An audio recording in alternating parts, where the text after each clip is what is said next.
Welcome back, guys, to the Neighbor Star League Down live at the Nexon Arena. My name is Valdez. Joined with me today is Moonglade, as always. And we just had a bit of a surprising result. Dream gets ahead of Maru 2-1 into the winners match. It really cooks my noodle, Valdez. It's crazy, man. It does, man. I could not believe it. I was really counting out Dream during that. Yeah, man, me too. I was not expecting this at all, in fact. Keep getting distracted by these guys in chat, man. I actually did that GG face, and they copied what I said and they spammed it. They're just spamming at both of them. Or at least they were. They've stopped now. Both of them deep in thought here, actually. Like we were saying before, you made a really good point. Both of the guys are on the same team, and they have a lot of practice with each other. They know each other's builds inside and out. They know each other's personalities in the house, even. They know everything about each other, so this is going to make things even that more complicated. They know their diets, their sleeping patterns. They know everything about it. They live side by side. I would not be surprised if they actually are the two that practice the most with each other because of how their matchup has developed so well. Makes sense, man. Well, going into the bans on the maps, we do have Deadwing and King Sejong Station banned out by Dream, and Catalina and Nimbus banned out there by Dark against Terran. Same bans there by Dark. And Deadwing here banned by Dream against Stark. So he doesn't want to play that gigantic map, kind of like TY did. I guess he keeps does overgrowth in the pool. I think he wants to kind of try and avoid going super late game against Dark because Dark just seems so robust when it gets to that stage in the game. Starting things off with merry-go-round can be very aggressive. We might see something a little tricky from Dark. I wouldn't be surprised if he tried to throw in maybe a proxy Rax. Not a bad idea against someone like Dark who's just ridiculous in the mid to late game. This is going to be an exciting one, man. Dream's TVZ is so good. Dark's ZVT is so good. We're going to jump into the winners match here, guys. Set number 1. It's going to be on merry-go-round. Let's jump into the game.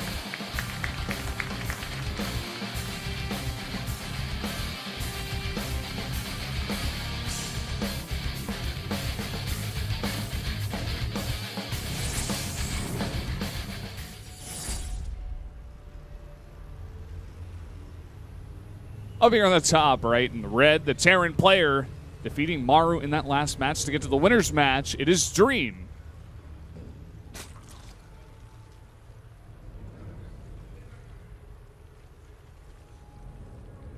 And here in the top left is the SKT T1 player Dark in the blue. One of the sickest Zergs around, one of the best in the world. Playing against his teammate here. Makes you wonder exactly what the mind games are behind this. Try and discover them. It's one of the biggest things of all Valdez is trying to understand what these players are thinking when they do what they do, because sometimes it can just be so uncharacteristic, so weird, especially if it's teammates, because they play against each other every day. Yeah, will they play straight up the styles that their opponents already know because they're teammates, or will they try to mix things up to try to throw their teammates off? It throws a lot, like a gigantic wrench into both of these players' minds. It's essentially play styles. Giving us a whole new puzzle to work with when it comes to figuring out what's happening in this game. Yeah, and Dream versus Dark is already such a crazy matchup, so stay tuned, guys. Tell your friends that this is happening, especially because Star League doesn't get the attention that it should, in fact. These matchups are insane. They deserve more viewers. They do. It really is the best matchups in the world when you have someone like Dark versus Dream. It really is unrivaled. Yeah, anyone that loves Starcraft should be watching this. The other two players in the pool as well, TY and Maru, quite strong as well. Do have the pool and gas drop down here at the same time for Dark after that hatchery. Yeah, so kind of a 15 pool, I guess 14 gas. Gonna get that Zergling speed a little bit quicker, but obviously wants to get out that pool as quick as possible. Might have been a 16 pool actually. But either way, standard sort of timings for the Zerg. And for the Terran, we are just seeing that Reaper expand opening. Safe, clean build for Dream. Going to take map control. Going to see exactly what's going on. See this Zergling speed timing from Dark, which is pretty important. And looking at, once again, I guess because this is merry-go-round, we should mention the spawning locations in that third base. It's going to be a bit easier for Dark to take that third base down there towards the bottom side of his natural. But that fourth base, once again, it's going to be up on that hill, going to be able to be dropped quite easily. Yeah, it's going to be annoying there for Dark. He's definitely been getting the good spawns when it comes to this map. He's not getting that sort of awkward middle base as a third base in his last game, and now this game as well. Being able to take that third base away from his opponent. We do have a follow-up of a second Reaper here, so Dream looking to go heavy on the harass. Actually, a third one. There's already 2 out. Third one on the production tab right now. Yeah, and we see 6 Zerglings have already been made. So I kind of get the impression that Dark knows exactly what he's up against when it comes to this map. And he knows how many Reapers he'll be facing. And nice defense from Dark. Fending off everything. Making 1 extra queen in the main base. So he's going to be able to keep those 2 down to the natural without losing really any sort of production. And Dream does not care at all. He just throws down a third CC in the main base right underneath that Overlord. So he's basically saying to Dark, hey, I'm taking a third base, by the way, in case you wanted to know. Oh, picks off a Reaper. Little bit of a mistake there from Dream. And yeah, I mean, I guess, well, really, it's kind of unavoidable when you go for multiple Reapers, because once you have 2 out, your opponent knows that you will not have any Marines for quite a long time, because that barracks will be busy making a reactor while the factory, a late factory, is building. So you can just park your Overlord inside the main base for quite some time. So yeah, not much of a surprise that Dream will just throw it down any old place. Uh-oh, speed is done here for the Lings, and that Reaper going to try to jump up onto the high ground. But Dark, really nice micro, going to take it down. And he starts that third base. Yeah, 1 Reaper remains.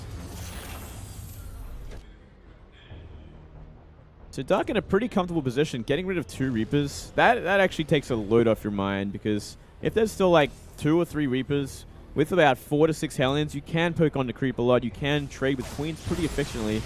Reapers do pretty well against Queens over time, so especially if there's not much else there to defend with them.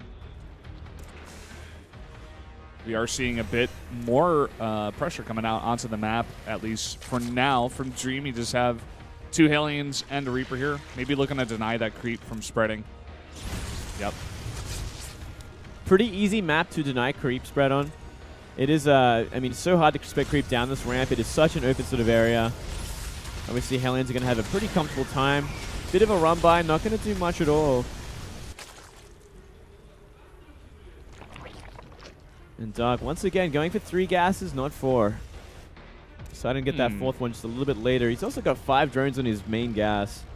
A little bit of a mistake there. Yeah, quite a decent mistake, in fact.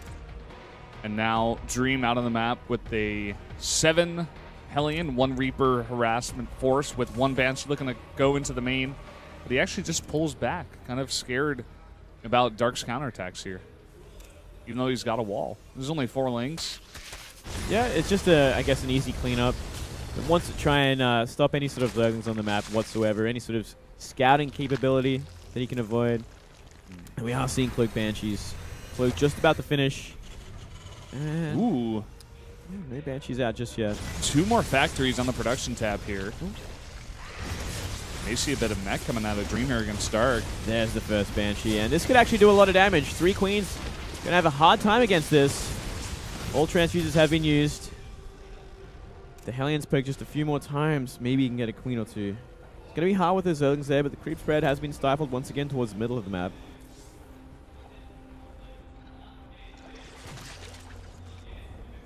Third base now being floated down here by Dream. May see Dark's bit of his patented kind of Baneling run-bys. He tried to do that against TY, but TY knew about it. Well, I had think 2 tanks in position. I think we might actually see Banelings be avoided after this kind of engagement, Valdez, because it is going to be mech. So Dream is actually throwing a bit of a spanner in the works. Something we haven't seen from Dream in his TVZ is mech, that's for sure. So maybe he cooked up something a little something interesting for Dark if he had to face him. Yeah, indeed. We do see 2 Cloak Banshees now in the main, but that's a lot of Queens. I think it should be just fine for now. Maybe you want to go towards that third base with those Banshees. That is a surprising amount of Queens. And yeah, Baneling speed is finished. This gas is still not taken. And I don't think Dark has actually realized that it is going to be mech. We finally see a Roach. Now. Yeah, we finally see a Roach Warren go down as well as the Spire. Still, the main gas has not been taken for Dark either, which I find to be fascinatingly irritating. I'm like, why? Why is this gas not taken? Finally, it has been taken. Still, I think I kind of get the feeling that Dark realized it was mech just a little too late. It's kind of awkward now. He's going into the tech so late, and it's just giving Dream so much time to go into sufficient anti-air for Mutas to ever really do damage. Already, how many Thors are we going to have out in a second? I think we have 3 Thors out in the moment. We've got 2 on the map so far, and I think 2 more are on the way. So he's going to have 4 Thors out before Mutas are even close to being out. Then he can go back into tanks, so Roaches will not do anything. And we're going to see Dream comfortably go into this powerful mech composition that's going to be so hard to deal with in the mid to late game. I'm glad you mentioned that Dark kind of had no idea for a long time, because this definitely seems like something that Dream is kind of throwing in now, something prepared specifically for this matchup, not something that Dark is used to. Maybe when they play against each other, Dream likes to play a lot of bio, likes to be annoying with his drops. I mean, he did a lot in the TVT as well as in other games, against Solar. I think he played pretty much specifically only bio with some Thors mixed in as well for the dropping and the micro that he likes to do. But yeah, I'm really excited to see this one get started here. We do have 6 Corruptors on the production tab already, as well as a lot of Roaches out here for Dark. Yeah, Corrupt is not a bad choice because he is fighting against Banshees. There's currently 4 Banshees on the map, so obviously cannot really go Mutas against it because there's too many Thors out. So you really have no other choice but to go, I guess, either a Hydra, which is still kind of very iffy against mech, especially in certain situations. And then you got Corruptors, which are going to absorb a lot of Thor hits, as well as be able to pretty much focus fire down the Banshees more than anything else. That's a lot of Hellions. They're able to take out 2 Queens here. Those Banelings just barely not getting the connections, just walking by. Gonna get a Widowmine though. Not bad. A lot of Banelings still being morphed here.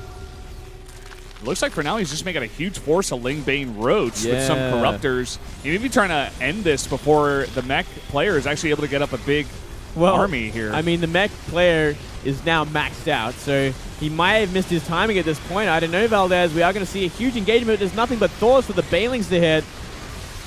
Not the best engagements whatsoever. Yeah, I don't know about this so much. There's no tanks in the mix, which is maybe why he was going for this, but I mean, this got totally cleaned up. Insanely deflected. Ridiculously deflected. And only now is Dream making some tanks in the mix, so it's going to be good against these Banelings. I think he's going to have to stop making those. 3 tanks at a time. So he's going to have more than enough before anything else comes his way. Once he's got 2 or 3 sieged up, there is nothing that Dark is going to do with this composition. We do see that infestation go down, finally, but it is pretty late at this point. And the 5th base, or sorry, the 4th base is only just getting droned up as well. Awkward position for the Zerg. Very unfavorable that he will have a chance in the late game, coming from this economy. Generally, if you do see a mech player this earlier on, you will go for your extra 4th and maybe even a 5th base, get extra gas, build a bank before the Terran can move out in the map with that maxed out mech force. From here, though, completely failed Baneling Roach attack. And where do you go from here? Swarm hosts? He's already making tanks 3 at a time. He's already got a ton of Banshees on the map as well. This is a horrible situation, Valdez. It's definitely looking like it so far. Here's some of those patented Baneling run-bys towards that 3rd base.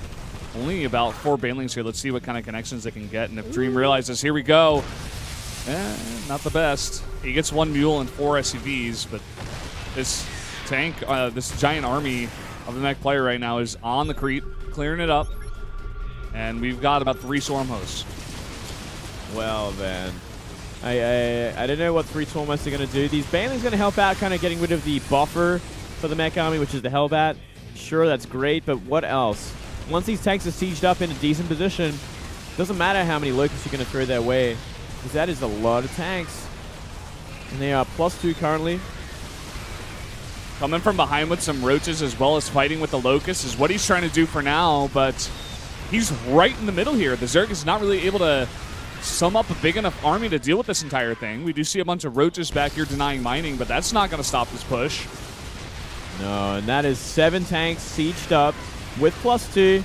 You're going to see Lucas evaporate without Blinding Cloud to help out. GG. GG. Checkmate. Wow. So really nice mech play out of Dream, but also at the same time kind of weird play out of Dark. I mean, understandably, he got the scout very late on the mech, but went for a very kind of, I would almost call it desperate kind of push there against what Dream had already. Like you said, he was maxed at the time. And even though he didn't have that many tanks, that's a lot of Thors, and no matter how many Banelings you have, it's not really going to trade efficiently against that kind of army. No way, no how. Not with that many Thors and Banshees. Like, what is Roach Bane going to do exactly? Like, it was like water on rocks. It just didn't do anything. I think it really just came down to scouting too late. That was pretty much a massive surprise for Dark. He had no idea that Dream was capable of that kind of mech. Well, there you have it, guys. Dream, we were kind of counting him out before this even started today, but now he's 1-up. 1-0 here against Dark in the winner's match. Looking primed to take it. Like we said before, a lot of psychology does go into playing your opponent, or rather your teammate as an opponent. And already getting into the mind of Dark here. Let's see if Dark can kind of hold it together as we go into game number 2.